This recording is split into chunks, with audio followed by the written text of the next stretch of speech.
Welcome to this unique session with Dr. Alexander Berzin on issues concerning developing compassion in the context of voidness.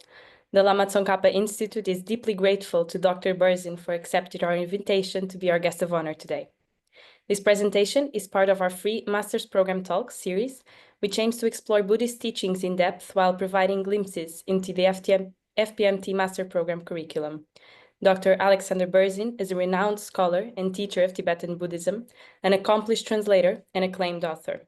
After completing his PhD at Harvard, he devoted nearly 3 decades of his life studying in India under the guidance of some of the greatest Tibetan Buddhist masters of our times, and serving as an interpreter for His Holiness, the 14th Dalai Lama, and his senior teachers. His legacy continues through the Berzin archives and studybuddhism.com, making Tibetan Buddhism teachings accessible worldwide. After this presentation, if time allows, Master Program students may participate in a Q&A session. Thank you, Dr. Berzin. The floor is yours. Well, thank you very much. I'm very pleased to speak to all of you. The topic today, as you mentioned, are the 3 types of compassion according to Chandrakirti, and in his text engaging in Madhyamaka. The word for compassion in Sanskrit is karuna, and karuna derives from the Sanskrit verb kar, to do. And another word that derives from that is karma. And karma, in the sense of doing, doesn't mean an action. What it means is it's an impulse of the body, speech, and mind that does something. That's the connotation of do that's there. And what it does is it drives the body, speech, or mind to commit an action of body, speech, or mind. So karuna, compassion, also implies doing something. It's doing something to alleviate suffering.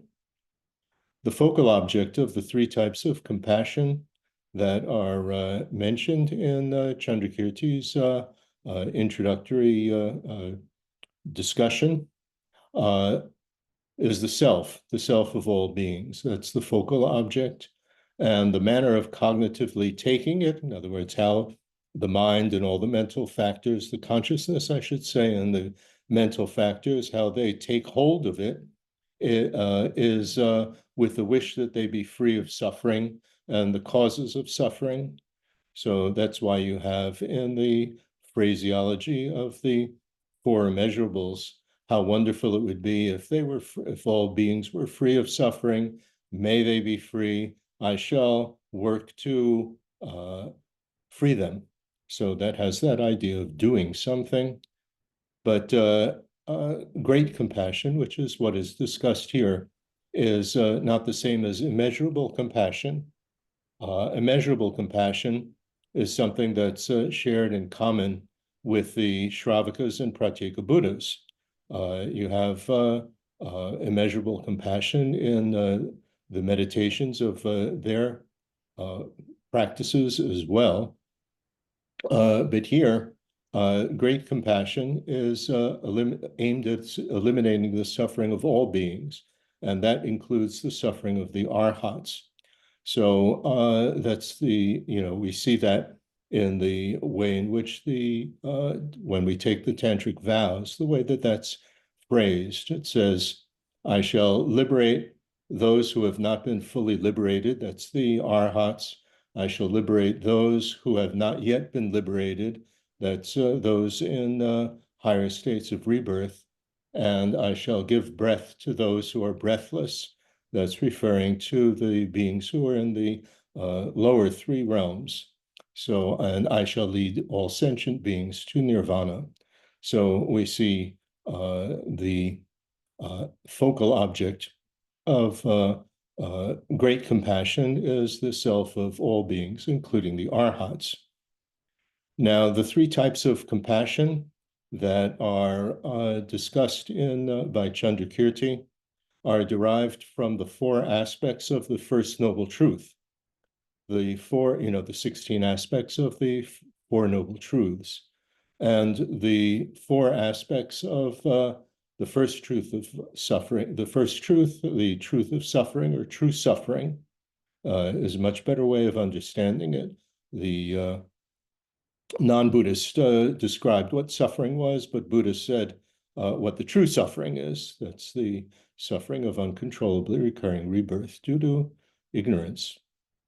So the four aspects of that are suffering, impermanence, or much better, non-staticness. It doesn't, things don't remain static. Devoid or void, and selfless.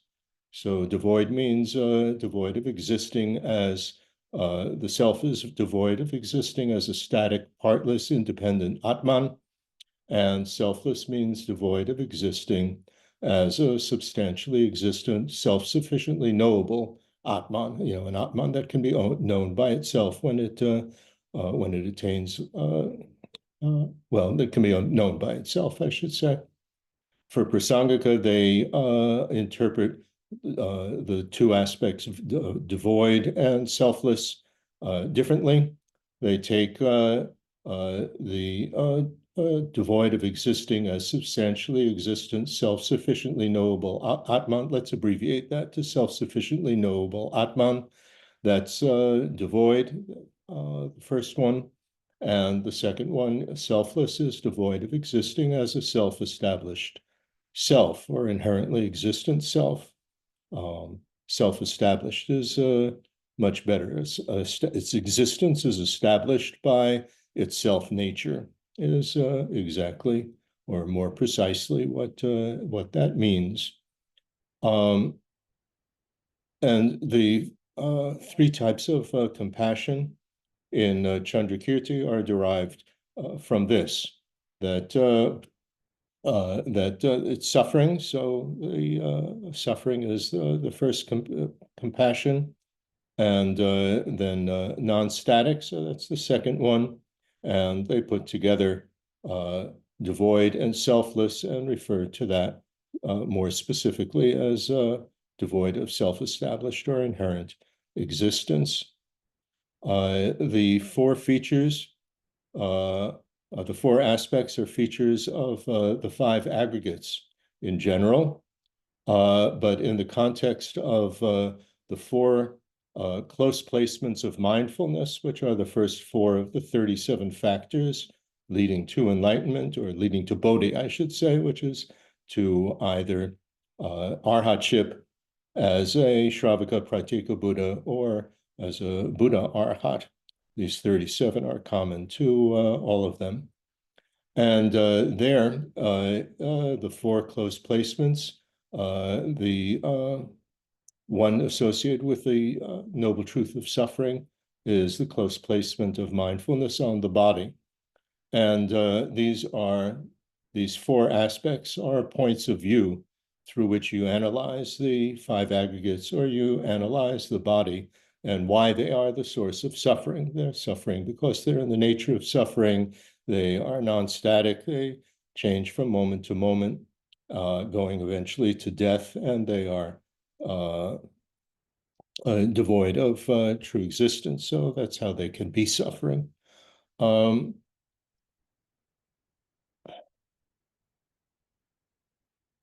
Here, there are many phenomena that are associated with the continuum of the body, and which, whether, may or may not be connected to the mental continuum, connected with the sight, objects that we see, such as age and location. These are variables that are with objects and also with the body.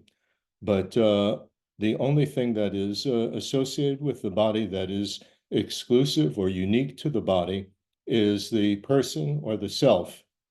And that's what is connected with a mental continuum. So these variables of age and location are not specific only to the body, but associated with a mental continuum, but a person is. And because of that, you can say that the four aspects of the First Noble Truth also apply to the self, not just to the body, not just to the five aggregates, but specifically to the self. And they can be used for analyzing why the self is an example of suffering.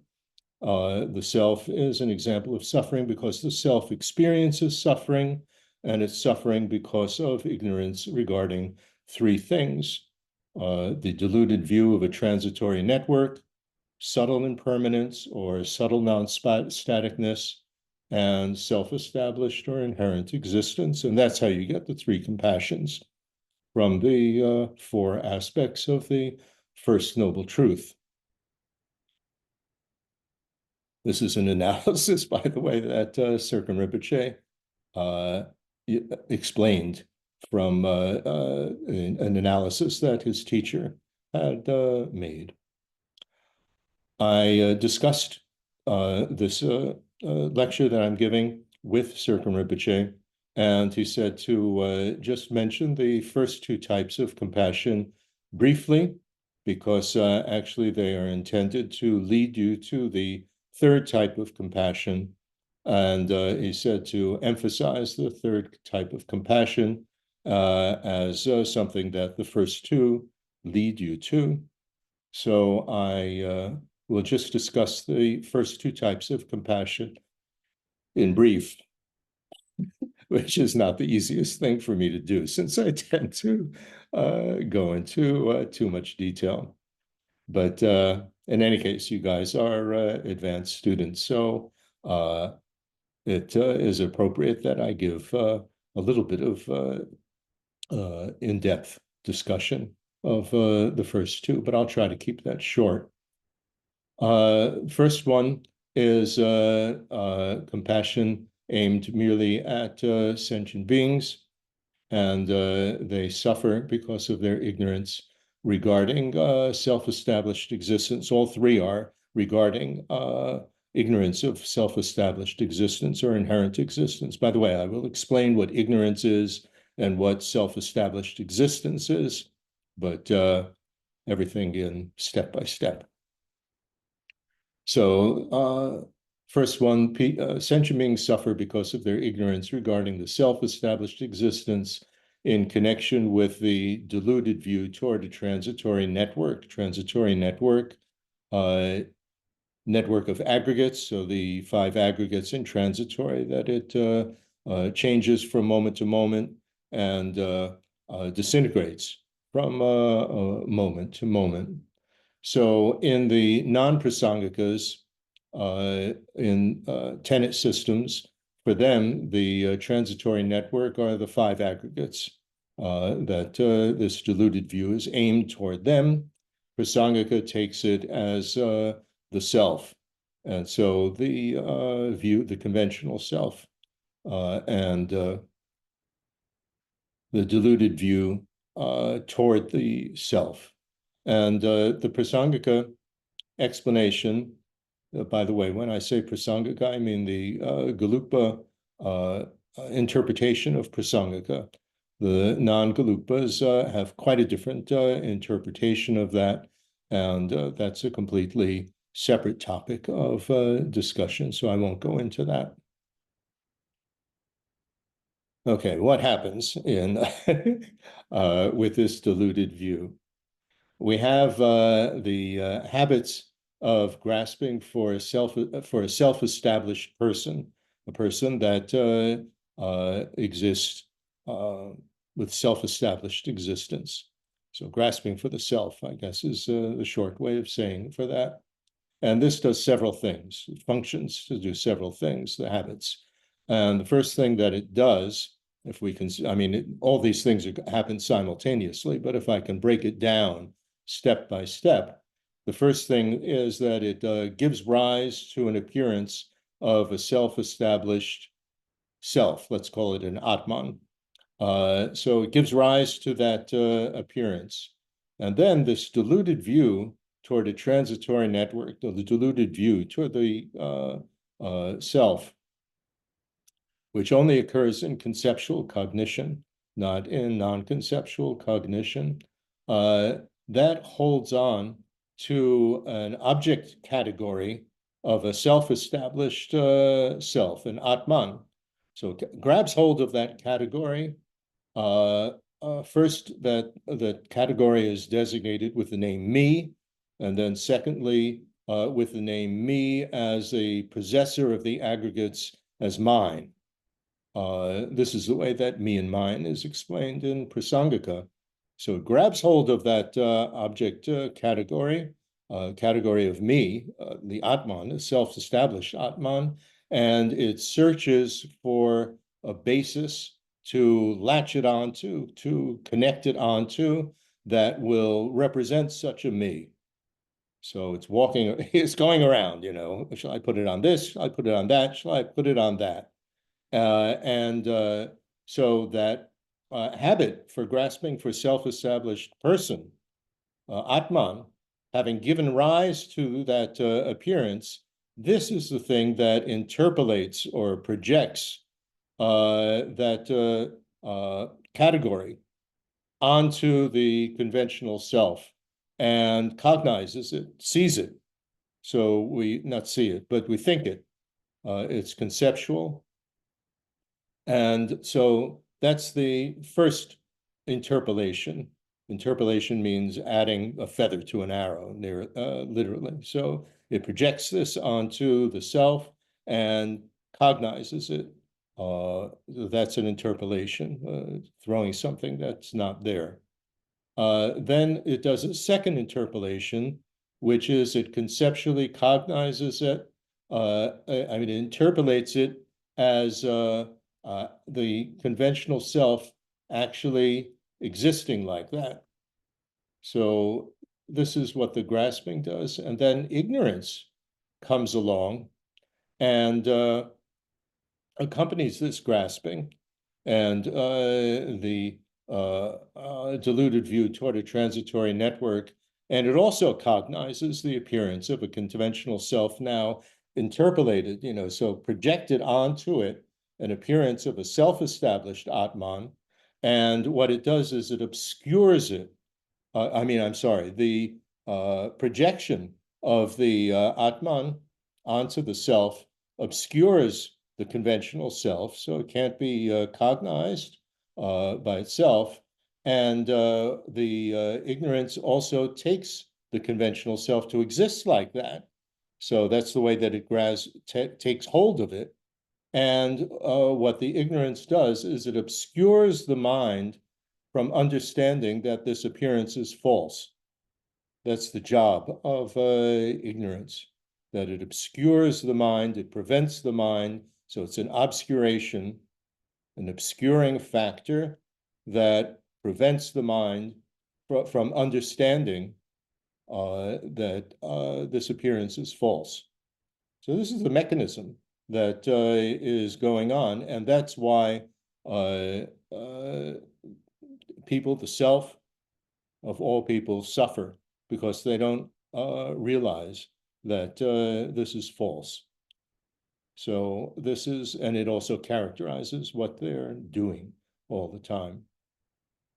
So in short, that's what the first compassion is about. This transitory network, the deluded view toward a transitory network, is just, what goes around with the that object category, but it's the grasping for true existence that actually does that interpolation. Mental factors don't interpolate anything. It's the grasping for true existence that, or various types of grasping that do that.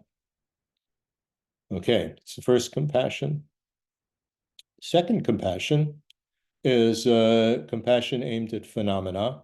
And here it's suffering because of ignorance regarding the seemingly self-established existence of the self that is characterized by subtle impermanence, where impermanence means non-static. We're not talking about impermanence. You see, when we talk about this word that can be translated as permanent, permanent has two meanings in English, at least. One is that it's eternal. And that's not what we're talking about here. In fact, the conventional self is eternal. It's the false self that's not eternal, that can come to an end. The other meaning of permanent is that it doesn't change. And this is what we're talking about here when we talk about impermanence. That's why I like non-static. It's not static. It doesn't stay still, in a sense. This is the connotation that we're talking about when we talk about impermanence. So the self perishes from moment to moment. This is the explanation. And because it perishes from moment to moment, in other words, each moment of the self ends, so that it has, well, this gets very, very complicated, so we won't go into it in detail. But if you think about it, then it not only perishes from moment to moment, but it arises and perishes simultaneously from moment to moment.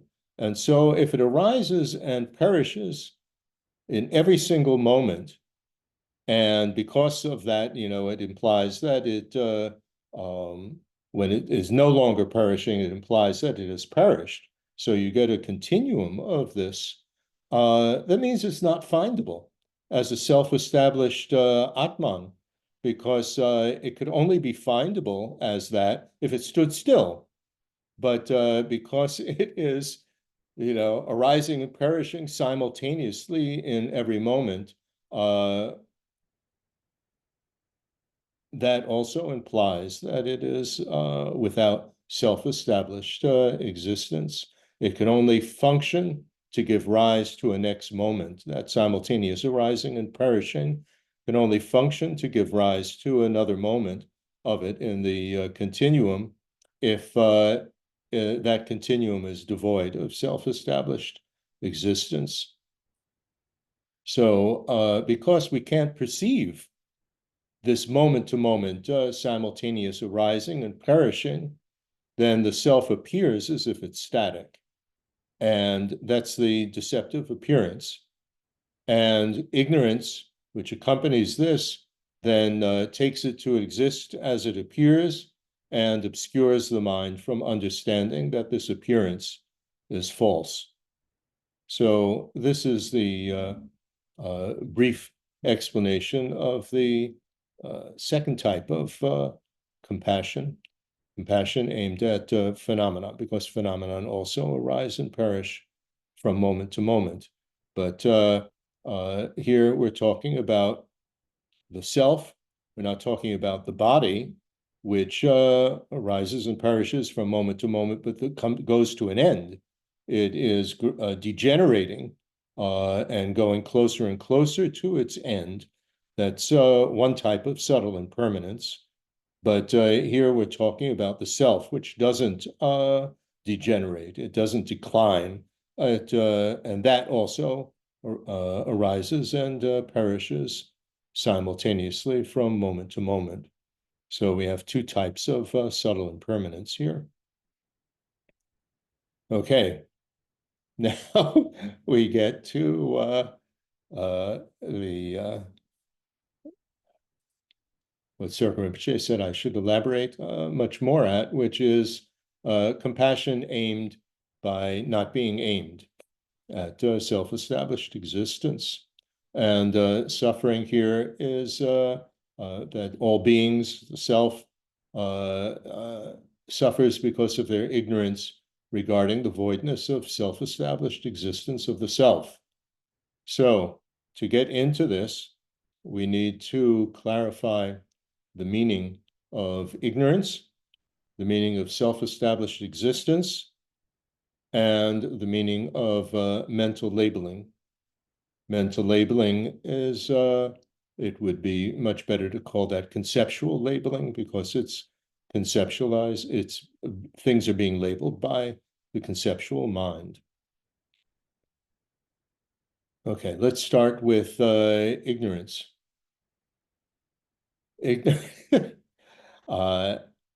very, very important, I find, to actually analyze and understand ignorance. I think that it's a term which is, for most people, not well understood because we haven't really gone into depth analyzing it. And the way to analyze it is to follow His Holiness's advice, which is to see what the Nalanda masters have written about it. And so if we do, and unfortunately, a lot of what they've written is not translated, or if it's translated, it is not very easy to understand because everybody uses different terminology, all the translators. So that's the big problem there. But in any case, another problem is that the Tibetan is not so easy. Of the writings of the Nalanda masters, these translations from Sanskrit, and it is much clearer if you go back to the original Sanskrit versions of the texts. Tibetan doesn't have the grammar, it doesn't have the vocabulary that the Sanskrit has, and so very often several technical terms in Sanskrit will all be translated with the same word in Tibetan, and that becomes quite confusing. So anyway, if we look at what they say, these masters, about ignorance, there are two views, two explanations. In general, ignorance is a mental factor that shares 5 features in common with the consciousness and accompanying mental factors. And so it is there in a cognition having a diluted view of a transitory network or having a distorted view. When we look at the 5 types of diluted views in the list of mental factors. So it accompanies all of these that have a view, particularly the diluted view of a transitory network and the distorted view, which is of the self-established self or Atman. So it accompanies conceptual cognition with a false view. Also accompanies non-conceptual cognition, but that gets very complicated how it does that. So we won't go into that. There are, so it's there in conceptual cognition with one of these false views. This is the essence of what we want to talk about here. You have 2 views of it. One is the view that you have in Vaibhashika and in the Sautrantikas, who are followers of scripture, and the Chittamachans, who are followers of scripture.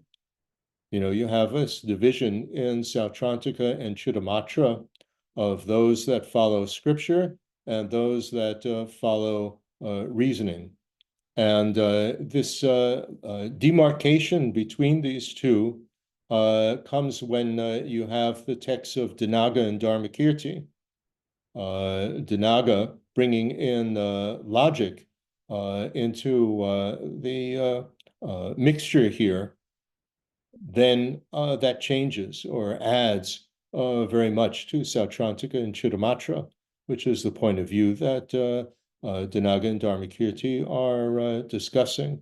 And so when we say the Sautrantika and Chittamatra followers of reasoning, of scripture, we're talking about the view of Sautrantika that Vasubandhu presents in Abhidharmakosha, the treasure trove of topics of knowledge or special knowledge. There, Vasubandhu presents Vaibhashika, but he gives a critique of it from the older school than Vaibhashika, the Sautrantikas.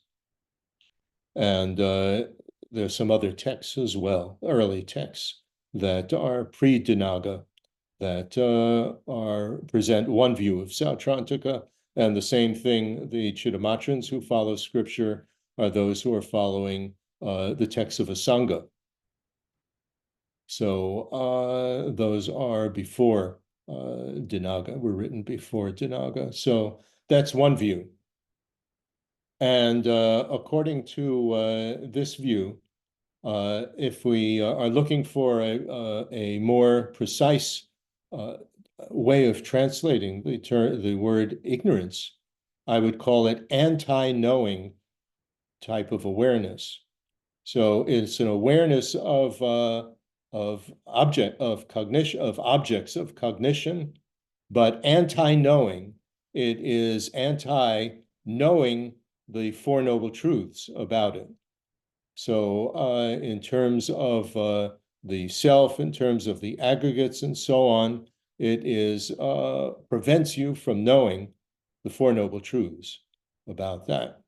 So it opposes and obstructs apprehension. Apprehension is accurate and decisive cognizing of the conventional and deepest natures of the self, and makes the mind unfit to apprehend them. This is what ignorance does, according to this earlier view. Thus, it's an obscuration preventing liberation. That's why it's called an obscuration, an obstacle, because it prevents the mind from doing that. So it is also, there are synonyms for it in the text. One, again, I'm trying to come up with terms that have a negative particle in it. You always have to have a negative particle because it's refuting something. It's negating something. And it's negating, there's a whole analysis of so many different ways in which a negating particle can negate something. And here, the way of negating is that it opposes it. It's not just the opposite, like hot and cold, but it opposes it, destroys it. So a deluminating awareness. Illuminating is, it illumines, the mind is bright, it can understand. Deluminating, it is explained as what causes the mind to be blind. So it's deluminating. Awareness, and it's equivalent to closed-mindedness or naivety. And it is a counter-clarifying awareness. This is another synonym.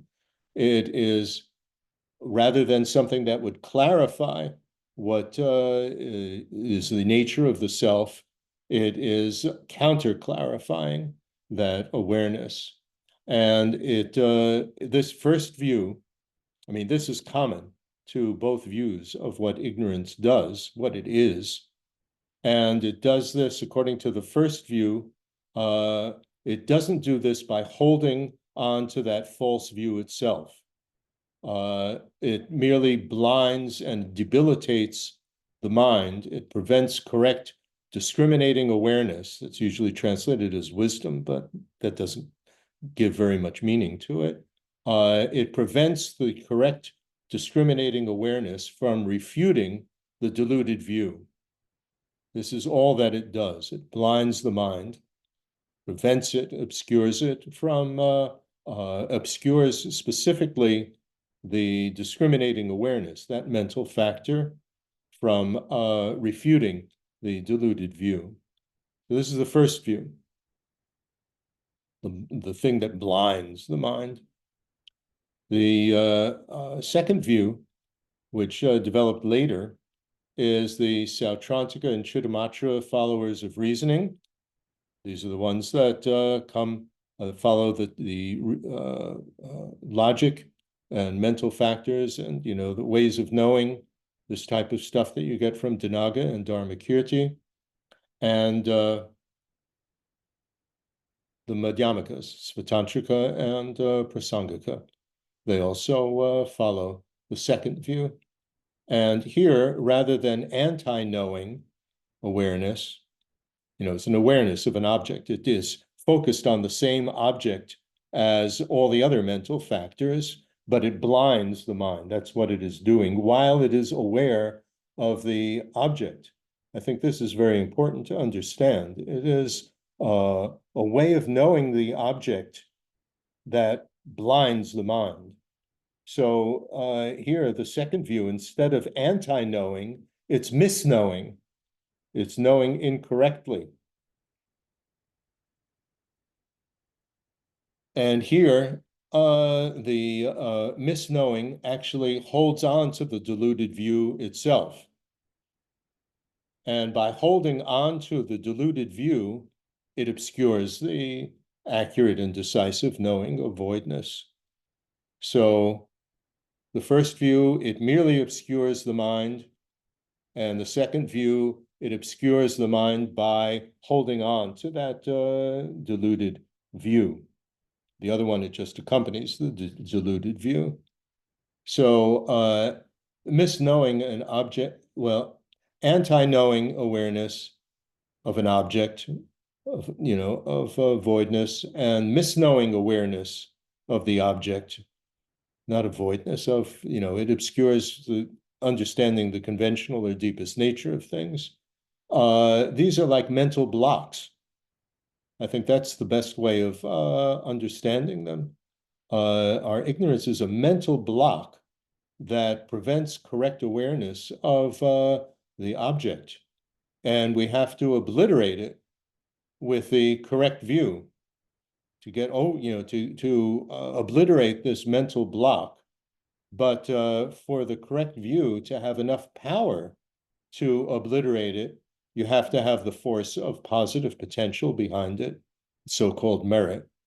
That's a positive potential. It's a force of the mind that is going to have enough strength to break through this mental block that ignorance makes, so that the discriminating awareness can understand accurately and decisively the conventional and deepest nature of the self, of the aggregates.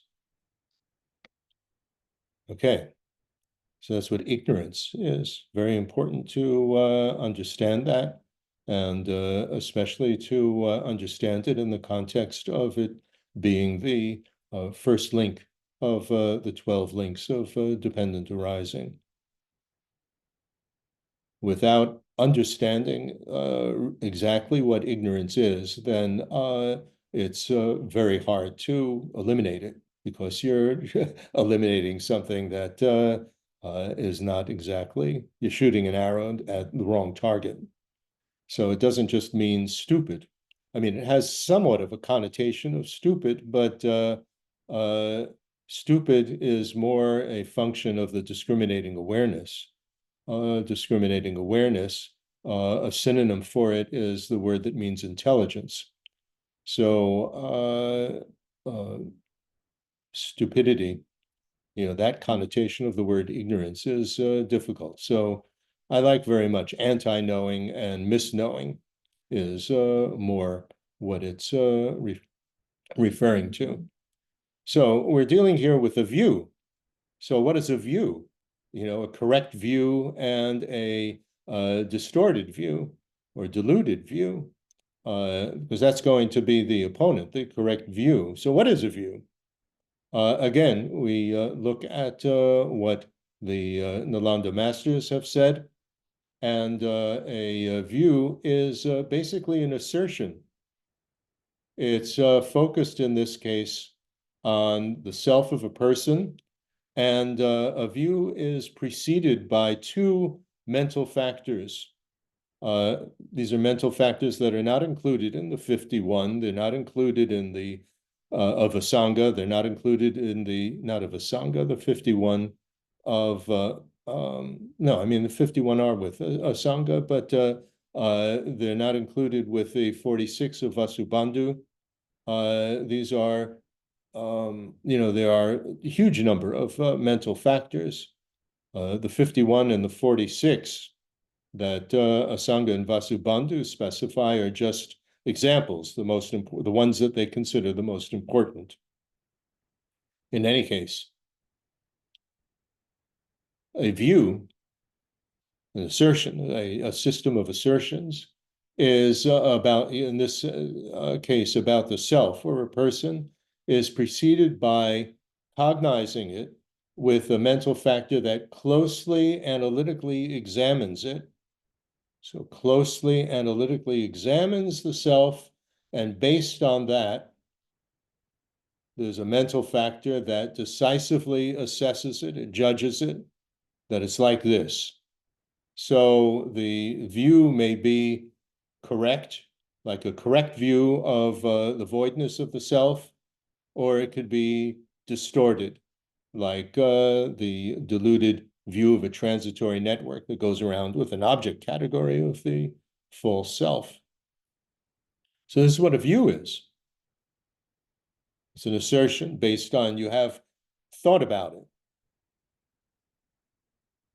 and come to a conclusion. And then discriminating awareness, so-called prajna, sometimes translated as wisdom.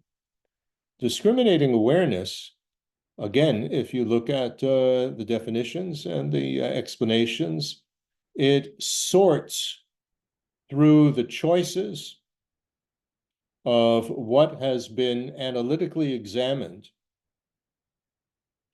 For instance, we've examined, talking about the view, we've examined whether the self is static or non-static, whether it changes or is permanent, doesn't change. And it decides with varying levels of certainty which choice it accepts and which it rejects. That's what it does. So you have examined, you have choices, like, it functions in other ways as well. Let's say the choice of, is this helpful or is this harmful when it comes to your behavior? So it has the two possibilities and it decides which one. And that could have different levels of certainty about that choice. So discriminating awareness can be correct in this case, that the existence of the self can only be established merely in terms of conceptual labeling. It's the only way to establish that there is such a thing as a self. Or it could be incorrect, that the existence of the self as an Atman is established by a self-establishing nature findable on the side of the self. So that's the false view. So given those two, discriminating awareness, either choose the correct one or the incorrect, and it can be either really decisive or just presumption. It's just guessing one or the other. So to counter that misknowing awareness of the self, the false view of the self, which that ignorance here in Prasangika. I mean, these definitions are what Prasangika accepts. To counter that misknowing awareness of the self, that ignorance, which obstructs the mind by holding on to the false view that asserts self-established existence, you have to refute that there is such a manner of existing. And once you've refuted it, then the discriminating awareness will discriminate that that's correct. So you have to be really convinced. So that discriminating awareness will make the correct choice. So we need to refute that there is such a thing as this Atman, self-established thing, that there's something inside it that makes it real. We have to understand the total absence of such a thing, because there is no such thing. And that's the obliterating view And as I said, we have to cultivate the discriminating awareness that will discriminate this correctly. Okay, this brings us to voidness. Voidness means no such thing. I choose the word voidness rather than emptiness purposely. The word shunya is the word for zero in Sanskrit, means no such thing. Emptiness is a valid term if we're talking about the non-prasangika schools, because for them, let's say the Svatantrika, empty is like an empty glass. And so there is a self-established basis, according to Svatantrika, according to the lower schools as well, that is empty of true unimputed existence. So conventionally, there is self-established existence according to them, but it is empty or devoid of unimputed existence, true unimputed existence. That's Svatantrika. And there's no such thing as that. I mean, it's still a void view, but empty implies that there's a glass that's there, that's empty. So this is why in discussing prasangika, voidness is a much more accurate, less misleading way of translating it. And voidness is a non-implicative negation. Non-implicative. It doesn't imply an affirmation. There are two types of negation of an object, implicative and non-implicative. Definitions are rather complex, not the easiest to pick apart and understand. Let's see if we can do it. A non-implicative negation of an object, of the object to be negated, is an exclusion, so removing, exclusion of something in which the sounds of the words with which it is expressed have tossed in the footprint left from having negated the object to be negated. The word like a footprint, you know, what a hoof of a horse leaves in mud, something like that, or the wake of a ship, when a ship, you know, a motorboat goes in the water and it leaves behind it a trail. I mean, that's called a wake of the boat in English, but I think footprint is a little bit easier to understand. So it has tossed, after it has negated, the sound of the words have negated what's to be negated. It tosses into the footprint something that is knowable to conceptual cognition of that negation. And what it tosses is just a negation phenomenon and not an affirmation phenomenon. So this is what it tosses into the hoofprint after it's done its job of negating. For example, the sound of the words, "There is no apple on the table." What is it excluding? It's excluding the presence of an apple on the table. So it tosses in its footprint only the negation phenomenon and absence of an apple on the table. The table is the location. It doesn't toss in the footprint the table, because it's only negating the presence of an apple on the table. That's its location. So, so the same thing, voidness of the self doesn't, the self is the location, the basis, doesn't leave that behind. There's no such thing. So that's an implicative negation, a non-implicative, I'm sorry. An implicative negation, it's the same, beginning part of the definition, an exclusion of something in which the sounds of the words with which it's expressed have tossed in the footprint left from having negated the object to be negated, tosses there something knowable to a conceptual cognition, and so you can know it thinking about it, is both a negation phenomenon and an affirmation phenomenon. Both of them. So an example is that is not an apple on the table. That thing on the table is not an apple, basically. So after excluding an apple on the table,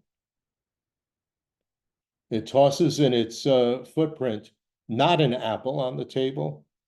That's the negation. So that thing is not an apple on the table. An apple on the table. It affirms that it's something else on the table. So that's what it leaves behind. Again, we're not talking about the table. Okay? So this is going to, this differentiation between an implicative and a non-implicative negation going to be very crucial in understanding conceptual labeling. So that's why it's important to understand that distinction of what it is that is being discussed when we say tossed in the footprint. In a sense, it is what is implied by the negation. Okay. Now, voidness, I see it's already almost an hour. This is going to be hopeless. Voidness is not negating an impossible way of existing. There's a big point here. That's not what it's negating, an impossible way of existing, but rather an impossible way of establishing or proving that something exists. When you have the word in Tibetan, Dembar Drupa. Drupa is the Sanskrit word city, Satya city. It means to establish. It doesn't mean to exist. And it's the same word for an affirmation. I mean, just grammatically, a different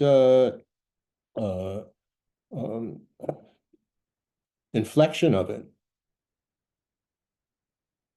So what we're negating is an impossible way of establishing or proving that something exists. So according to Vaibhashika and Sautrantika, what proves that something exists is that, and here they say truly exists, is that it performs a function. If it performs a function, then that establishes that the object exists. Chittamatra says what establishes that something exists, truly exists, is because it's cognized by an Arya, by a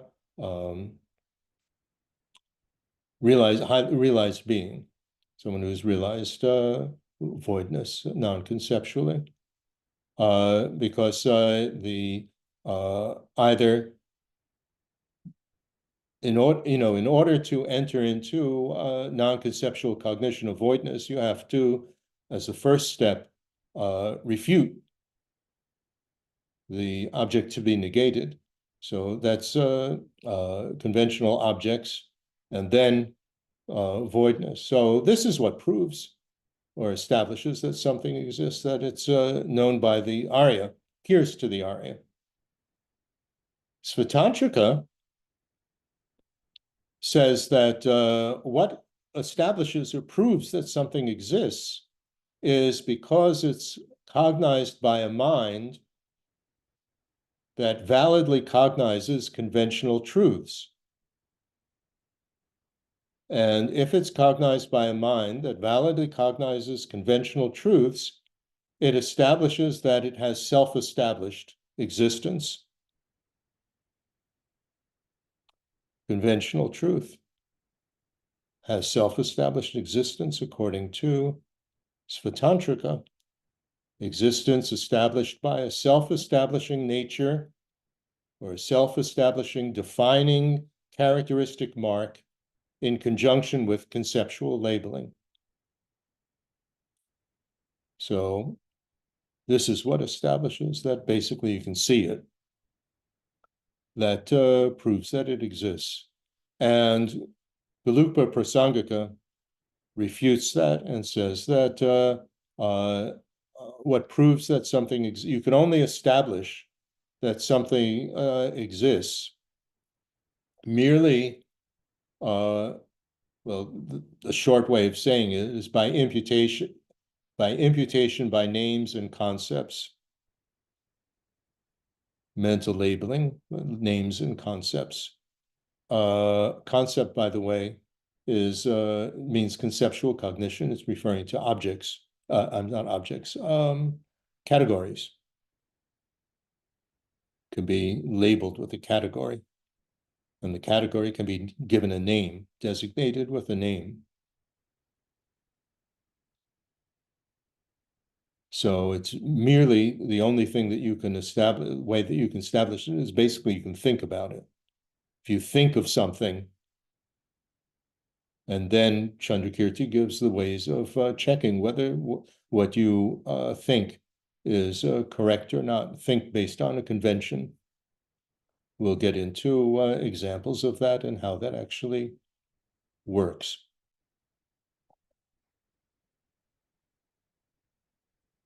Now we have a really difficult term, and that term is imputation. What in the world does imputation mean? Imputation, you can only establish something by imputation by mental labeling, imputed. That is not an accurate word in English. It doesn't mean what it's supposed to mean. There is no word that I can think of that actually conveys the meaning. So in a sense, we are stuck with imputation. And this is also because it has several different meanings and usages. So again, what I always do is I look at the Sanskrit, and the Sanskrit, and in this case, the Tibetan word as well. And as the former Serkan Rinpoche, the present Rinpoche's predecessor, who was my main teacher, always said, you should milk the meaning out of the words, that the words actually convey a great deal of meaning in them. So what is the word for imputation in Sanskrit? It's prajnapati. And prajnapati means cause to be known. It's a causative noun. So cause to be known, that means by also knowing something else, you know this. So you are caused to be known. You are caused to know this object by knowing something else, by knowing its basis. That's the meaning of the Sanskrit word. And the Tibetan word, how they translate it, is the word meaning to tie, like you tie a knot, tie a rope. And so it's referring to an object that is tied to a basis. That's what an imputation, something that is an imputation is. It's something that's tied to a basis and can only be known by knowing the basis as well. Okay, let that sink in. So the opposite of an imputation is an imputed phenomenon, an imputation phenomenon, something tied to a basis and can only be known together with the basis, is a self-sufficiently knowable phenomenon. That's that word for that we have with the subtle selflessness of a person, that a person is self-sufficiently knowable, what the Vaibhashikas say and the non-Buddhists say. Self-sufficiently knowable, it can be known without knowing a basis. It could be known all by itself. Something that is like that has substantially self-sufficiently knowable phenomenon, what's refuted. Okay, so tied to a basis. Now, and only knowable with together with the basis. Visangaka asserts two levels of this, two types of this. We have a phenomenon that we have the discussion of coarse, imputedly knowable objects and subtle, imputably knowable objects. So those are two quite different things. Similar, but not exactly the same. And coarse, imputably knowable phenomenon have three types. These are, I'm lost for words to translate them, but let's say phenomenon that are just imputations, and this would include persons, the self, and then there are conceptual labels. That's what is involved with conceptual labeling, and that's referring to categories. Categories, I mean, we'll get into what that is, but sometimes those are translated as, I don't know what they're translated as, generalities or universals. I mean, those are not really accurate. It's a category. Category of persons, category of dogs, category of whatever. So we have imputations like persons. We have conceptual labels like categories. And we have designations as words or names. Tibetan and Sanskrit use one word, the same word for all of these. But they are quite different in their characteristics, and you really need to differentiate them in order to understand what is being discussed with imputation. Okay, so coarse imputation. Let's go through this. First type, imputation phenomenon, is best that I can do for calling what to call them. These can be either static or non-static phenomenon that are factually tied to a basis. It's a fact that they are tied to a basis. They are factual features of the basis that are inseparable from their basis.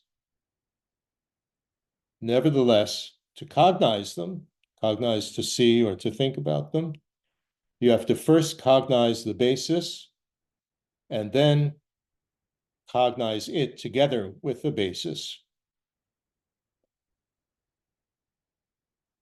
So you have to cognize the basis first, and then this together with the basis. So there are varieties of these. The non-static ones are the so-called non-congruent affecting variables. These are the variables that are neither forms of physical phenomenon or ways of knowing something, of being aware of something. I don't know what you call them. The translator is not familiar with that term. There are three types of impermanent or non-static phenomenon: forms of physical phenomenon or forms, ways of knowing something, and then this third one, which is neither. So it's this neither category. Non-associated compositional factors. Somebody gives your terminology for that. Non-associated, it's non-congruent. It doesn't share 5 things in common with the consciousness and the mental factors. That's what your non-associated means. So I say non-congruent. Yeah. And it's affecting it's affects, the basis affects the thing, and it's a variable, it changes. So some variables are there, of these variables, that help to distinguish one object from another, like time, location, speed, the number that it is in a group. Is it, or sequence? Are there 4 of them? Are there 3 of them? Is it first? Is it second? Positive and negative potentials and habits.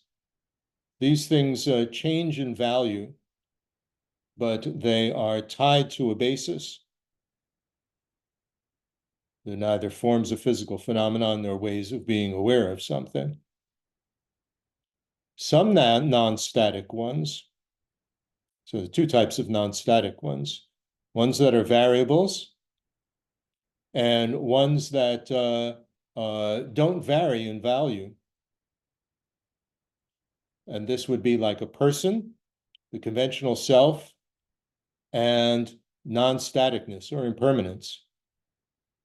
These are facts about the aggregates, that it's the person is an imputation on it, but persons and the self and impermanence, it doesn't go faster or slower. It doesn't get stronger. It's not a variable in that sense. Okay, so there are 2 of these. And so these are imputation phenomenon. And then there are static ones. And the static ones would be the selflessness of persons and objects, voidness, true cessations. These sort of things are tied to a basis, but they are static. They don't change from moment to moment. Okay, these are imputation phenomena. There's a whole bunch of them. And none of them are imputed by anyone. That's the problem with this word imputation, because it implies that somebody's imputing it, that a mind has to impute it. That's false. With these phenomenon, these are facts about objects. They are innate to the basis. Neither it nor the basis can exist independently without the other.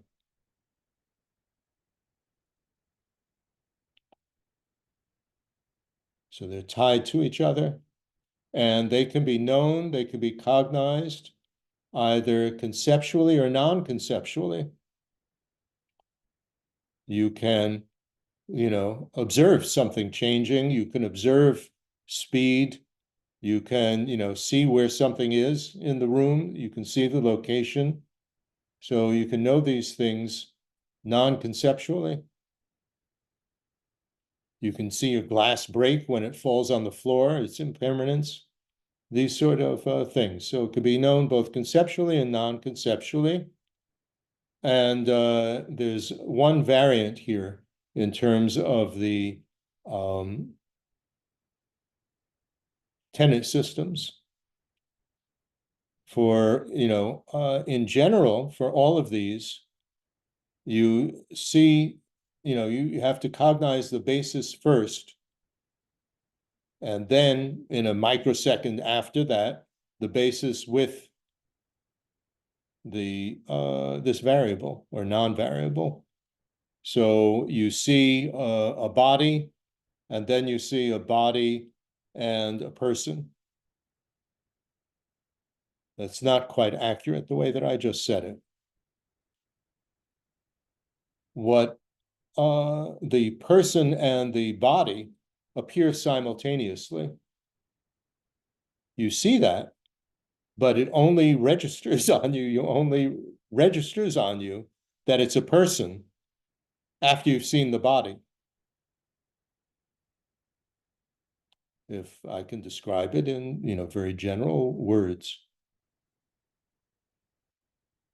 You see an object, and once you see it, I mean, and obviously it's located somewhere, but you're only really aware, your attention of seeing, the object is, you see the object, then you see the this location or its speed or its, whatever, these variables. You see that it's a person. You notice that it's changing. You see the clock, and then you notice that the hands of the clock, the second hand is moving. It's something like that. I mean, the image comes in, together. Anyway, that's a rough way of explaining it. For Chittamatra and Madhyamaka, it is the same, that you have to understand, for non-conceptual total absorption on voidness, that's so-called meditative equipoise, but it's total absorption. Anyway.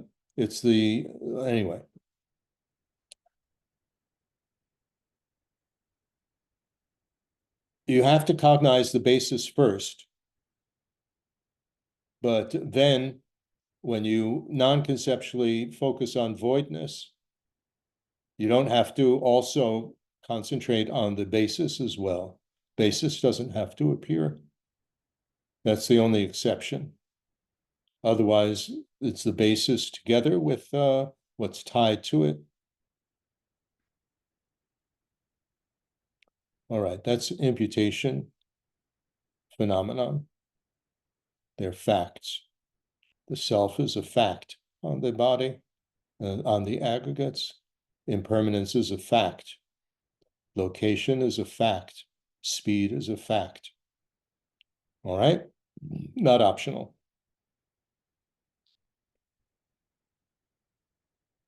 It's the first type of coarse imputation. Sautrantika would say that they are objective things. Second type is conceptual labeling. And this is with static conceptual categories. Two types of categories. They are conceptual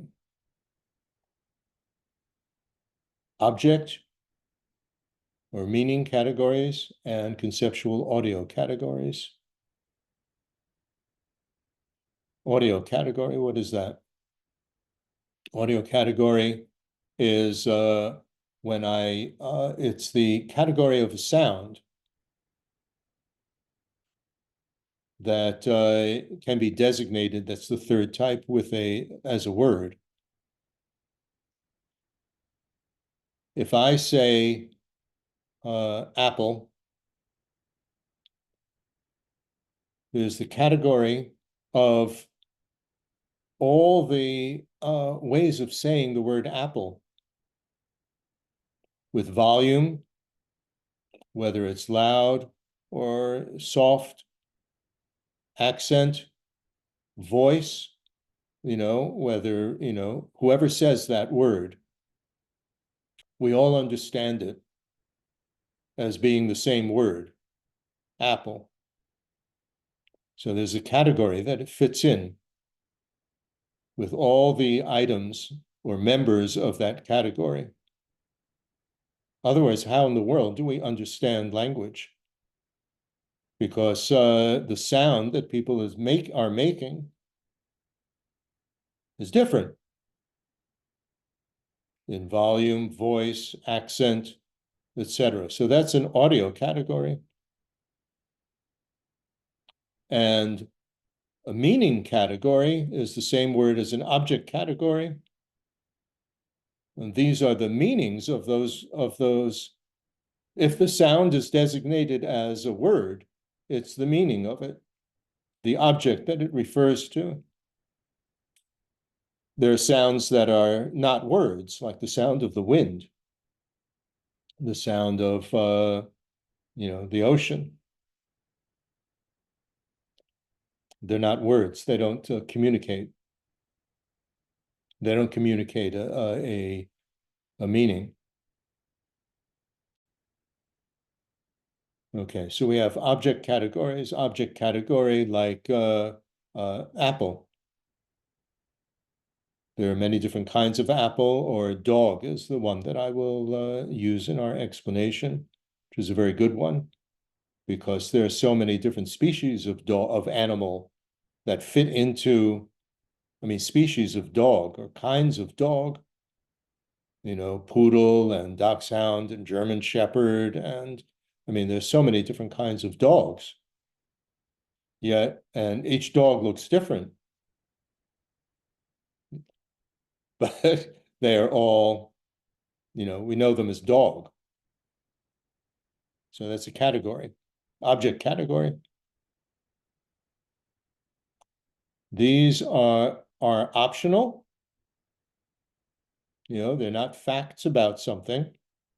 It's optional whether it's conceptually labeled onto that animal that we see in front of us. Don't have to. When you see it, you don't see it as know that it's a dog. You don't think of it with the concept of a dog. You just see something. So it's optional, and it can only be known conceptually, these categories. They are conceptually labeled on individual items that share a defining characteristic. That so they all, there's some sort of characteristic of all these animals that they share in common, that they can fit into this category of dog, defining characteristic, which of course is just made up, like, people make up what is the defining characteristic of something. It's convention, find in the dictionary. These categories arise and are used for thinking about, verbalizing, imagining, or remembering something. Every time that you saw your mother, you remember them through the category, my mother.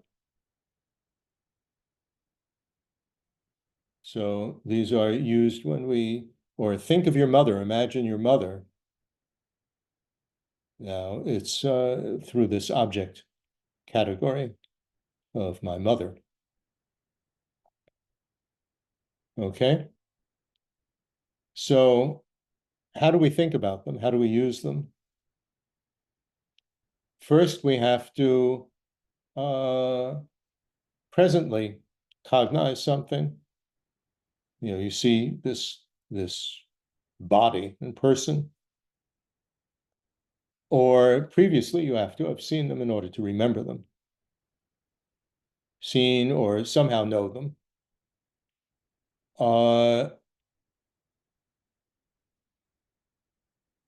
So let's say a dog. I mean, and some animal. Or some sentient being, you want to talk about like that, some life form, some living being. And what did we see? We saw colored shapes. That's what you see. I mean, it's a visible form. We saw colored shapes and defining characteristic marks. So the defining characteristic marks of colored shapes, of unshared defining characteristic mark of an individual, what's called an object synthesis. It's a knowable object. It's not just colored shapes.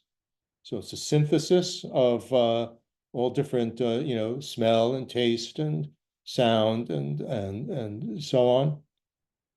And shared defining characteristic marks of a kind synthesis.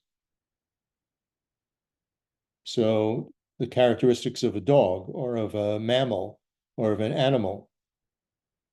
These are innate, but not findable. These defining characteristics, something that the mental factor of distinguishing can cognize.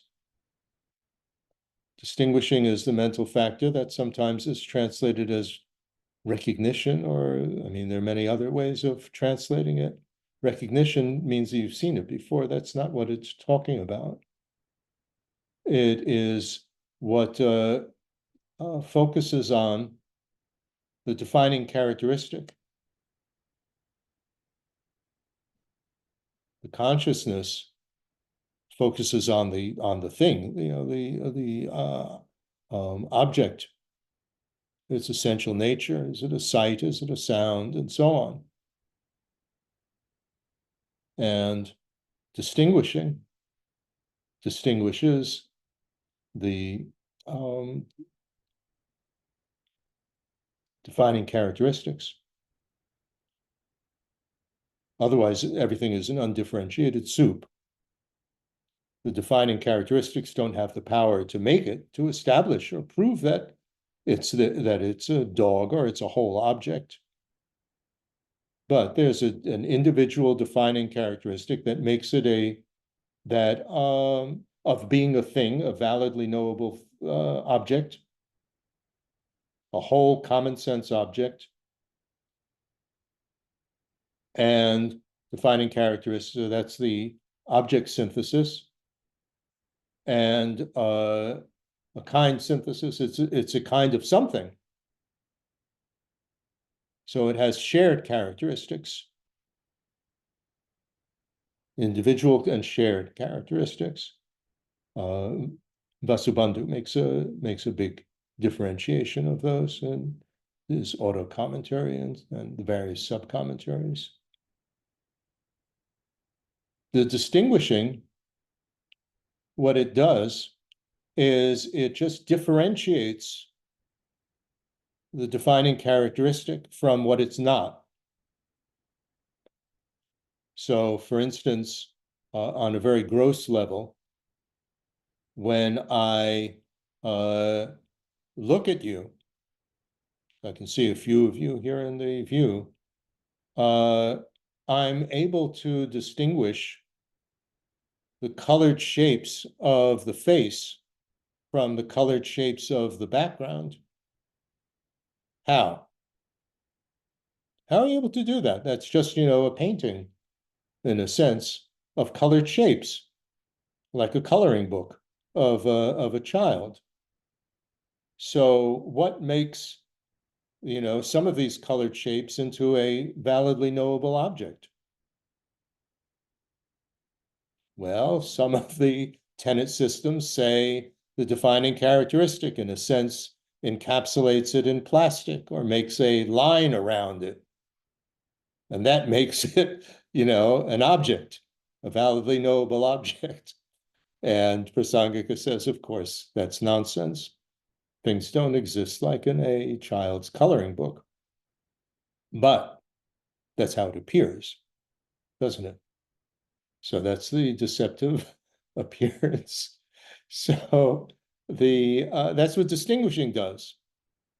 Distinguishes some defining characteristic.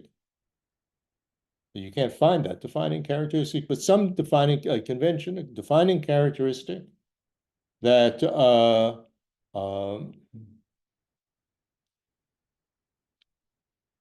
makes it a whole object and makes it a whole object means that we only see colored shapes, and I only see the colored shapes of the front of your head. I don't see your entire body. I don't see the back of your head, the back of the body. And at the moment, I don't hear, the sound of the body. We're not talking about the voice, the sound that the body makes, let's say, when walking or, stuff like that. And, or the smell, or the physical sensation, touching, or the taste, if I licked you or something. So, but the common sense, and I only see one moment at a time.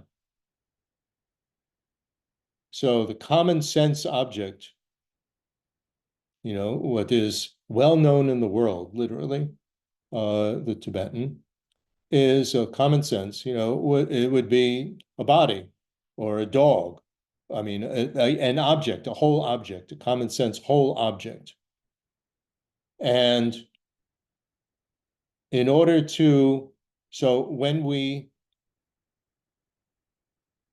see something, it is a whole object, and it is a kind of a whole object.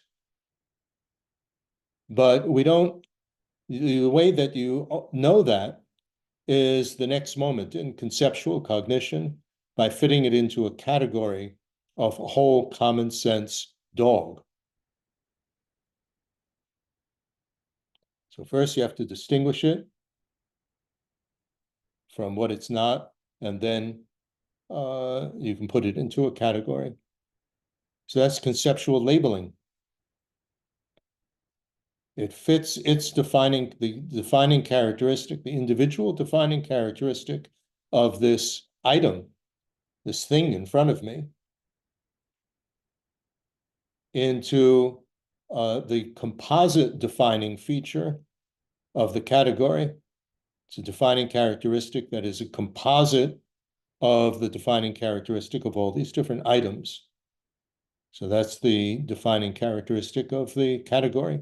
There's a different word that's used for it. So I translated that as a composite defining characteristic. So it's the same thing when we hear the sounds of voice saying dog, regardless of the volume, regardless of what voice it is, a man's voice, a child's voice, a woman's voice, a computer-generated voice, whatever. It's just a sound. And there's a defining characteristic that somehow we're able to fit into the category of the audio sound of the same word. They're saying the same word. So this is optional. Otherwise, it's just a sound. Then the third type, so we had an imputation phenomenon. We had a conceptual labeled phenomenon, categories. And then we have designation with words or names. and their basis is the categories. You give a name to a category or a word to that category. And so it's the category of dogs or the category of my mother. Every time that I see this person, I fit it into that category as my mother. The most remarkable one is the category of me.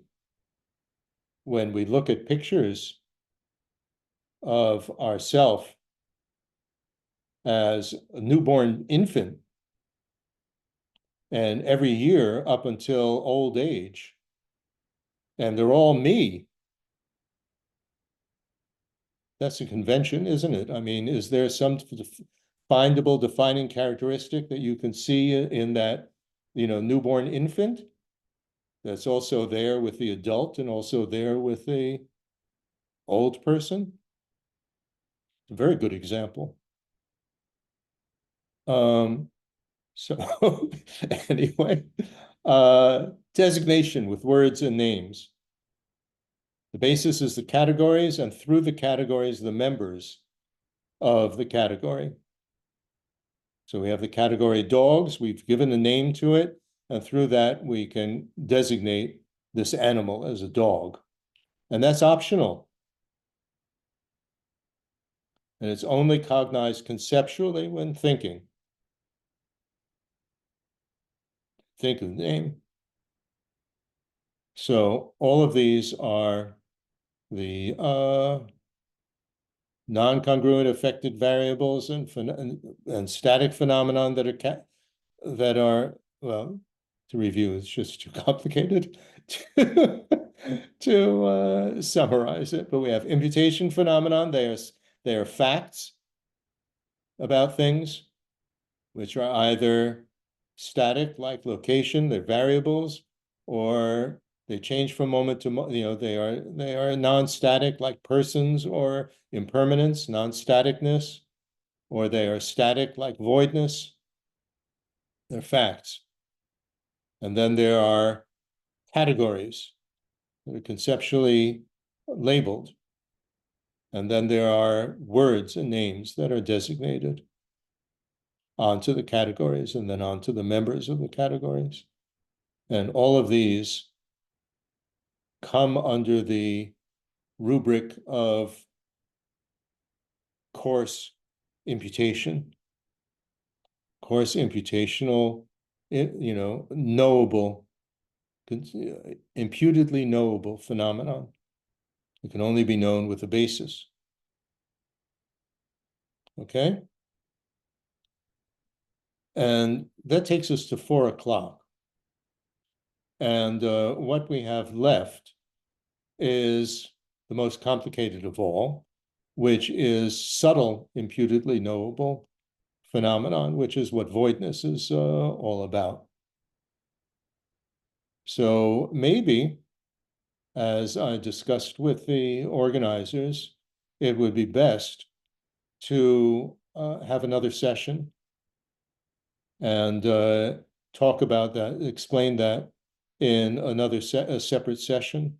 Otherwise, it's a bit too much, and it'll take quite a while to explain this subtle, imputedly knowable phenomenon, and then what it actually means that things are merely established. We can only prove that something exists merely in terms of so-called conceptual labeling, which is referring to this imputedly knowable type of phenomenon.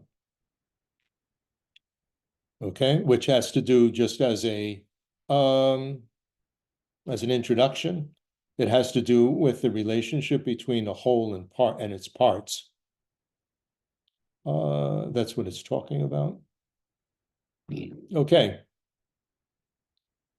So let's, now we have 20 minutes, 22 minutes. According to my clock, we can open it up to questions.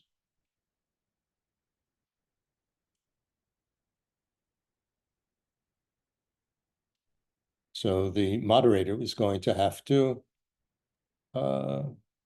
sort through them, if there are any, and choose the ones that are the most interesting.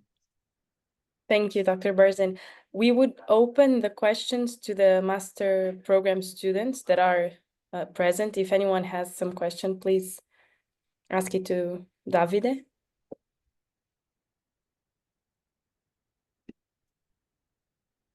I mean, we covered quite a lot of material.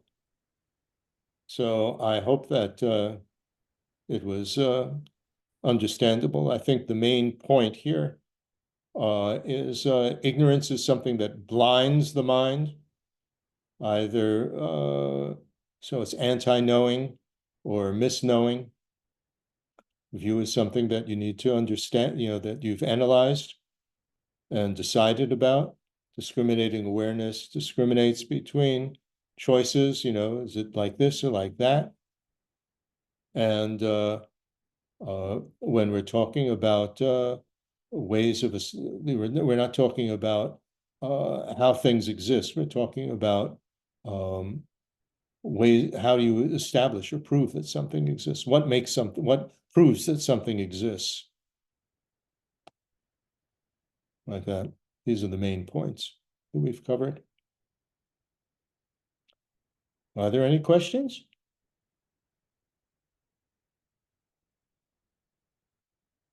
No. I mean, it's a lot you have to digest. And perhaps your geisha is covered like this already. I don't know. Somebody raised their hand.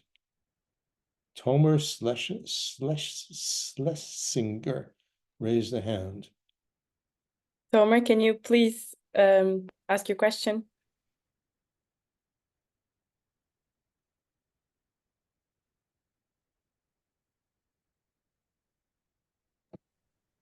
You have the microphone off. Thank you.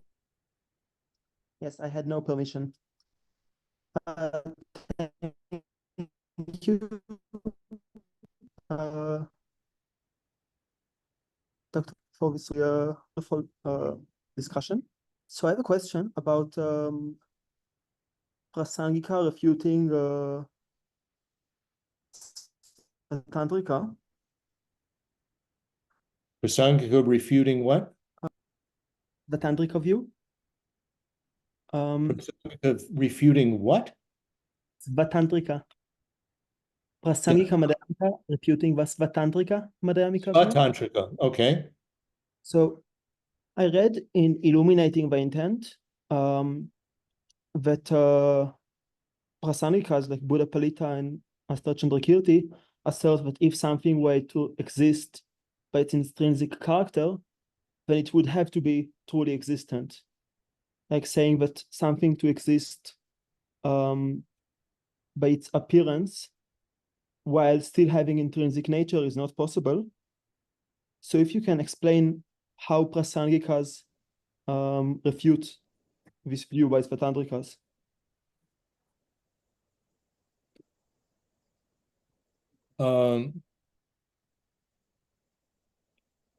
Svatantrika view of truly existent, Dembardrupa, is that it exists independently of mental labeling, conceptual labeling, and nothing, and that's referring to this subtle one, the whole in parts.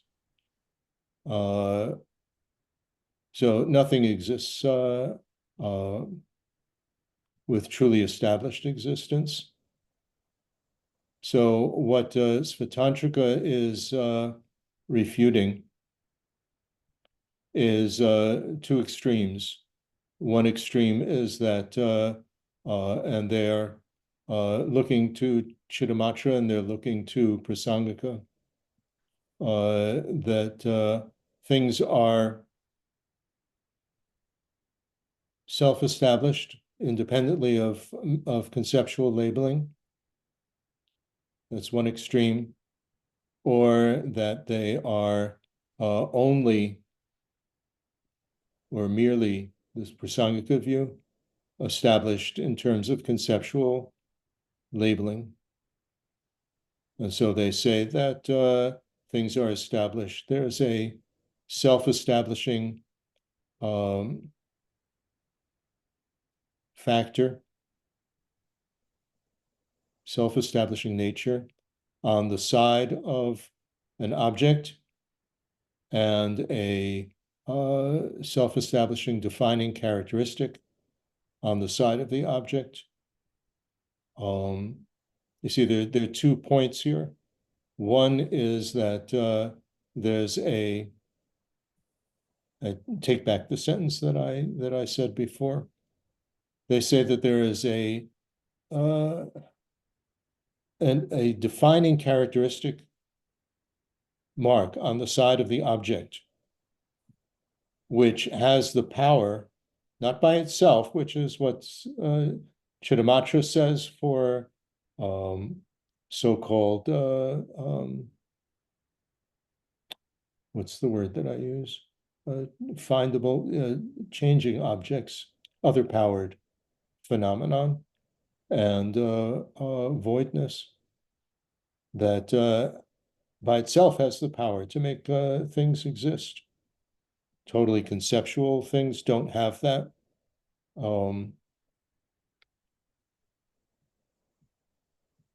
Like objects, like categories. So that defining characteristic doesn't have the power by itself to establish that something exists, but in conjunction with mental labeling, conceptual labeling, then together they have the power to establish. So Prasangika is refuting that type of findable defining characteristic. Now, in addition, Svatantrika asserts that things have so-called inherent existence, which is self-established existence, that in addition to a findable defining characteristic mark, that together with conceptual, together with mental labeling, conceptual labeling has the power to establish that it exists. So there's no such thing as that type of defining characteristic, but there is a self-nature. Everything has a self-nature that makes that otherwise it's not an individual item, but the self-nature has the power. Now, this is not in conjunction with mental labeling just by itself. That's why the same word, self-nature, you can translate as a self-establishing nature. They say the self-nature is a self-establishing nature that has the power to establish that something exists. So they refute that as well. So there are 2 things that are being refuted by Prasangika: the defining characteristic, together with mental labeling, has the power to establish, and a self-establishing nature has the power to establish. This is why when you have they say as well, the Svatantrikas, that if it appears conventionally, it has self-established existence, and Prasangika says, well, self-established, that if it appears, then it is established that it exists. And Prasangika says, well, self-established, the appearance of self-established existence arises when you see something. And so that doesn't refute self-established existence. So that's why that doesn't work. It's not so easy. I mean, basically they use prasanga logic, the prasangikas, to refute self-established existence, to refute existence established by the defining characteristic mark to refute these things. Prasanga logic is basically stating the thesis and then pointing out the contradictions, the absurd conclusions that would follow from that. And by pointing out these absurd conclusions, that refutes the thesis. So they object to Svatantrika logic because there the thesis and the reason, the property that you're trying to establish and the example and so on all have self-established existence, and they say these things don't exist. So you can't, use them in your debate. So they may use the same structure of knowledge of debate,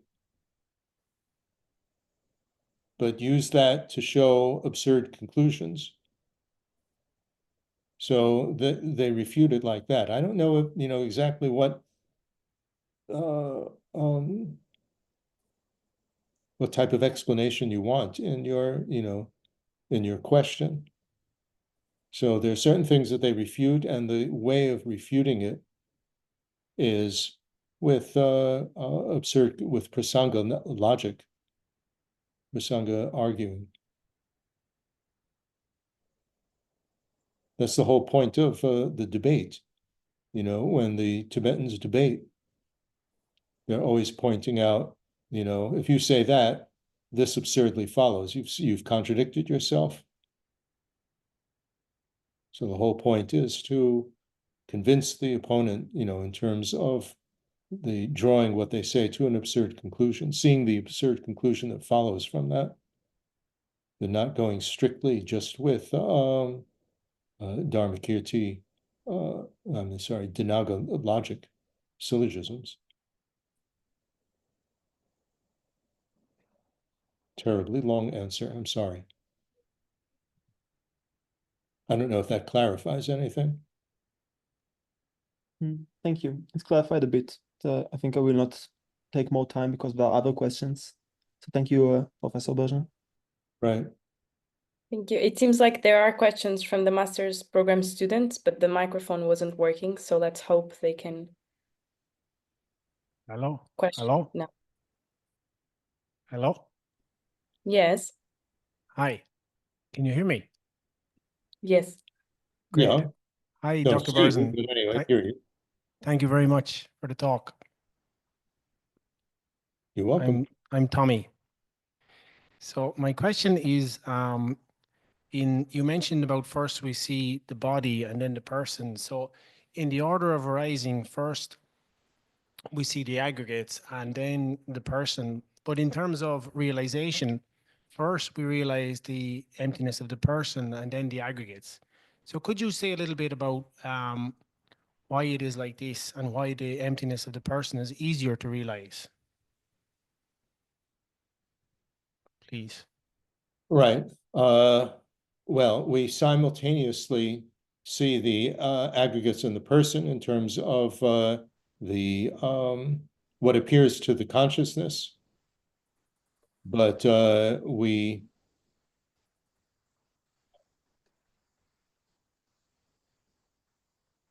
way it's described, the person has the quality of awareness, like the Samkhya's say, actually. So the person has a quality of awareness, so that both the consciousness and the person cognize or see things. When, it's not just the eye consciousness, but the person also sees something.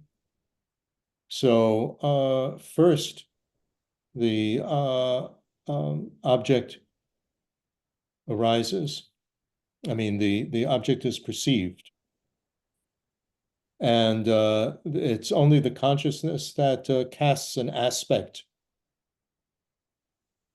what I describe as a mental hologram.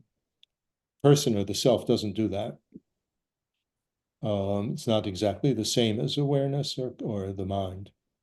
Mind both it makes the mental hologram an aspect and has some engagement with it, a cognitive engagement. The self only cognitively engages.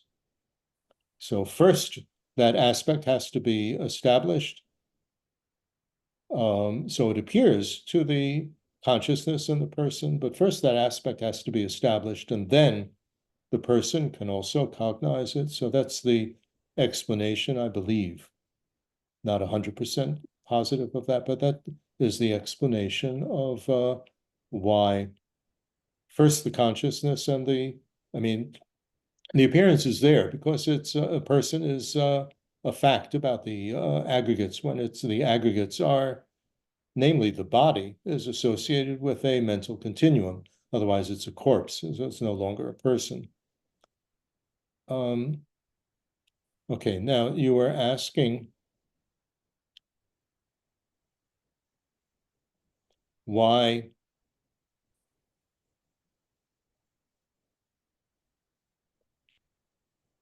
the order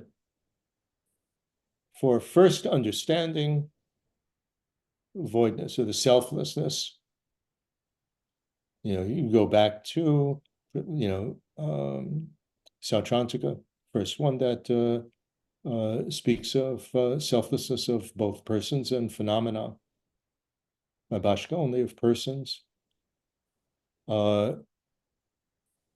First, you understand the selflessness of persons in terms of me, and then we go back to this deluded attitude, deluded view of a transitory network, which in the Sautrantika and Chittamatra and Svatantrika is aimed at the aggregates. So first you understand it as me, and then as mine. So first you would refute the self, and the self is easier to understand, the voidness of it, selflessness in their terms, the selflessness of it, because it is an imputation phenomenon. It's tied to the basis, can only exist tied to the basis, and so on. So that is easier to understand, that it is devoid. What's selflessness here? Selflessness is that it is devoid of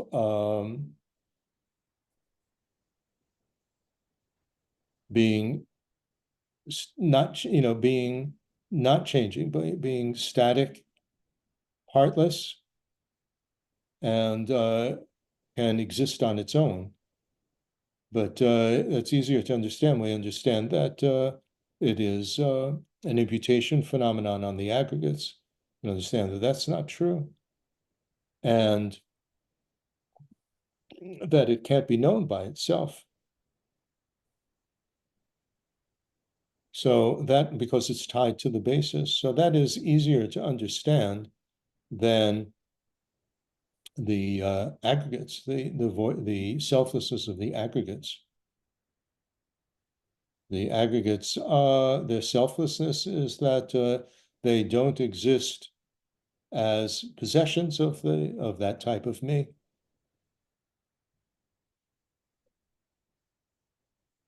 So in that sense, the voidness of the self, of the person, is easier to understand than the voidness of phenomenon, because the voidness of phenomenon has to do with this subtle imputation, the relation of the whole and parts.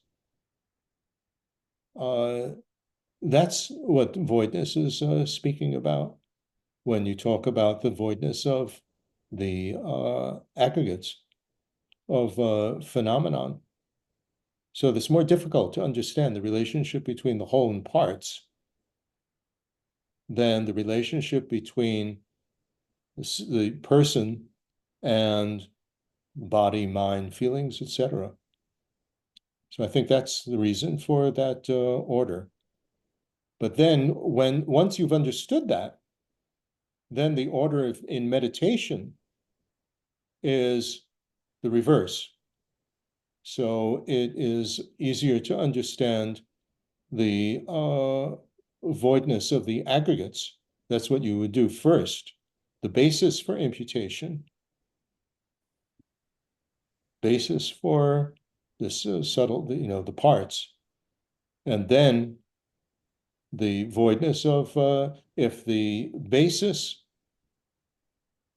is devoid of self-establishing existence, then how could the self, which is inseparable from it and can't exist or be known separate from it, how could it have self-established existence? So you refute the aggregates first, all phenomenon first, and then the voidness of the self. So the order is reversed in meditation once you have initially understood voidness in terms of first the person and the voidness of the person and then of the aggregates. So it's like that.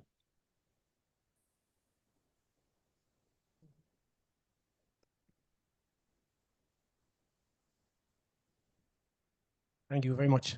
Right. Another question?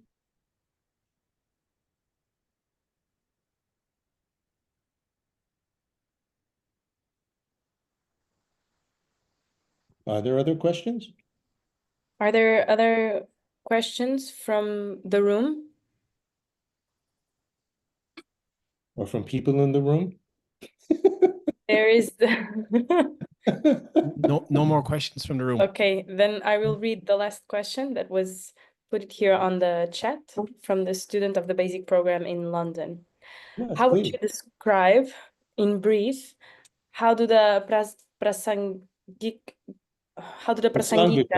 Prasangikas argue that things genuinely exist, despite not themselves possessing That in specific what? that things genuinely exist, Yes. despite not themselves possessing specific characteristics nor a specific identity that makes them what they are. For example, consider a table. There is no a set of characteristics that makes any given table into a table from its own side, nor do individual objects possess a table identity that projects itself to someone knowing the basis for the imputation of the concept of table. I'm curious from your studies, when they argue that the table genuinely relationally exists, what does that existence entail?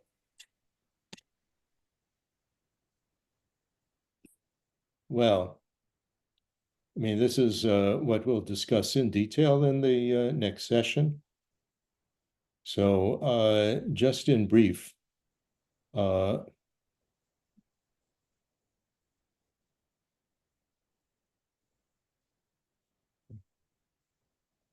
just thinking how to make it in brief.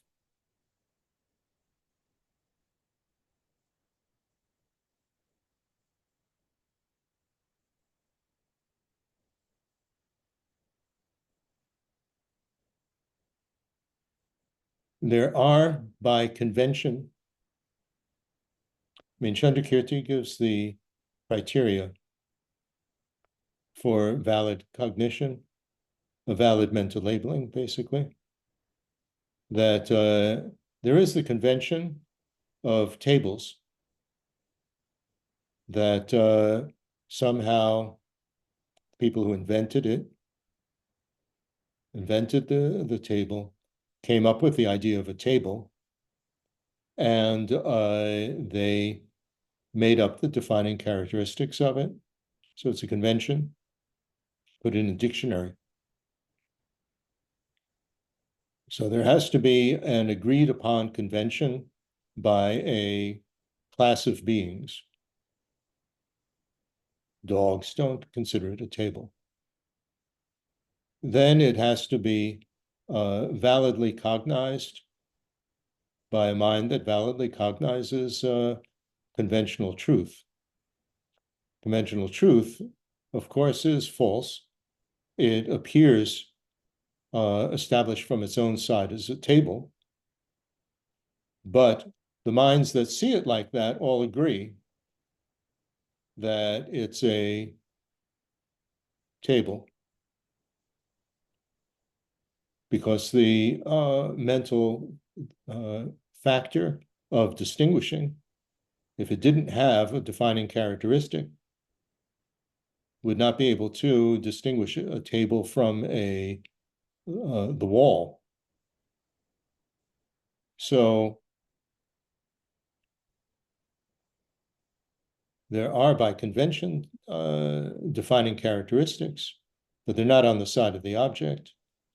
And so the mind that validly sees deepest truth, that they're not findable on the side of the findable, means that they have the power either by themselves or in connection with conceptual label. It's sort of like, is it a hook that the object category can hook onto, and once it's hooked onto it, that makes it into establishes that it's a table. So you have to have both sides. You have to have the hook, and you have to have the, it's called an eye, that, fits onto the hook to establish that it exists. But there is a hook there. That's what Svatantrika says. And Prasanga says, no, I mean, there's a convention that there's a hook. Otherwise, you couldn't distinguish a table from the wall, but it's not, doesn't have the power to establish that it exists either by itself or, with that as a hook, with the thing that catches onto the hook.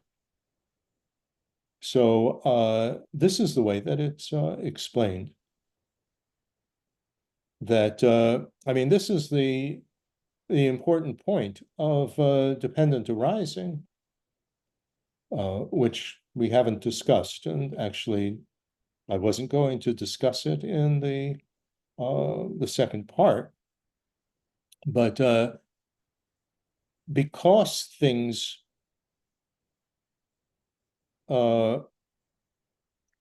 function, I mean, because things depend on causes and conditions and conceptual categories and parts and so on, all of that, they can, because they function then on the basis of that, they have to be devoid of self-established existence.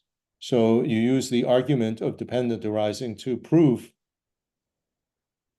voidness. Because things function basically with, it proves that they are, the parts, and I mean, to say it simply, that the parts and the causes and so on don't, are not findable. They're not solidly existent.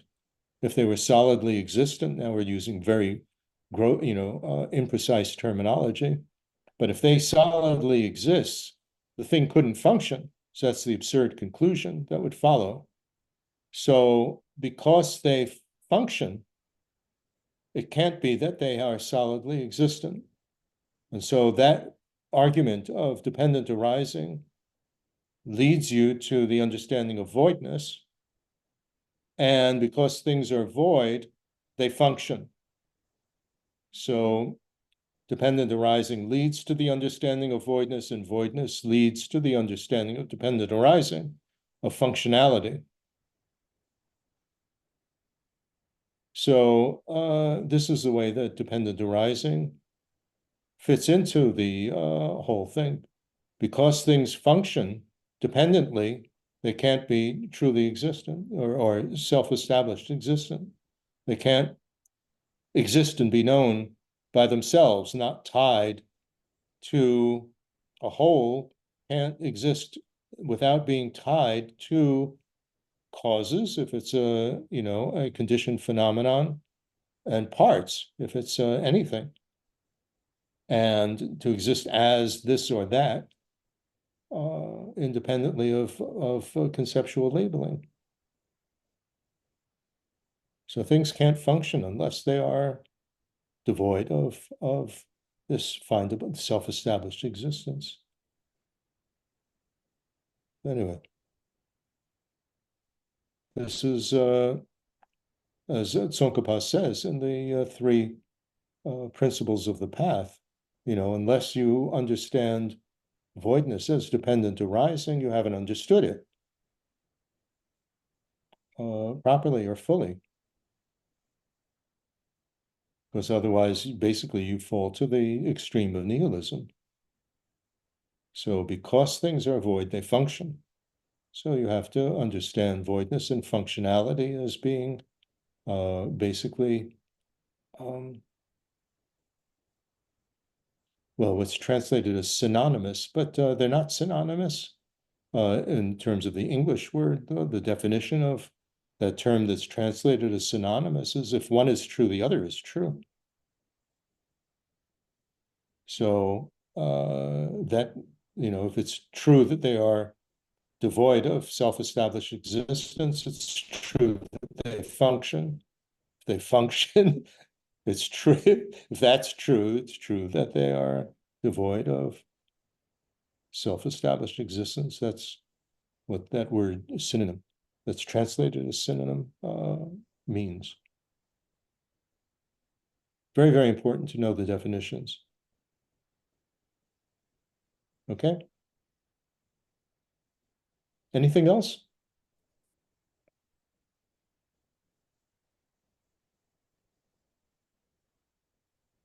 No? Seems like there are no more questions. Thank you so much, Dr. Berzin, for this illuminating session. And we would be really honored to have a second session. Thank you all for attending. Yeah, I mean, when you can schedule it, that would be fine. I would be very happy to do that. Thank you so much. Good. And thank you all for attending. For those interested in further study, the FPMT Master Program at Lama Tsongkhapa Institute offers a full-time opportunity to study Tibetan Mahayana Buddhism, integrating academic study, practice, and service. And to learn more about these master programs, you can scan this QR code or the link that was just sent on the chat. And you can also access the recordings of today's sessions and previous MP talks. And of course, to stay informed about upcoming MP talks and events, you can please sign up to the newsletter, either scanning the QR code or with the link on the chat.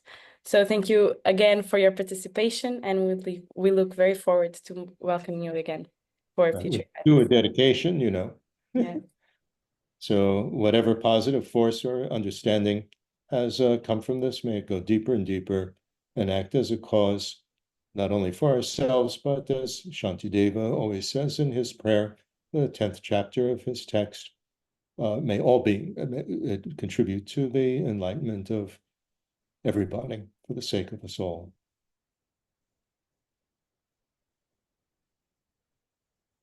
Thank you. Thank you. Grazie anche a te, Davide. Yes, and thank you for the translator. Thank you very much. Okay, bye.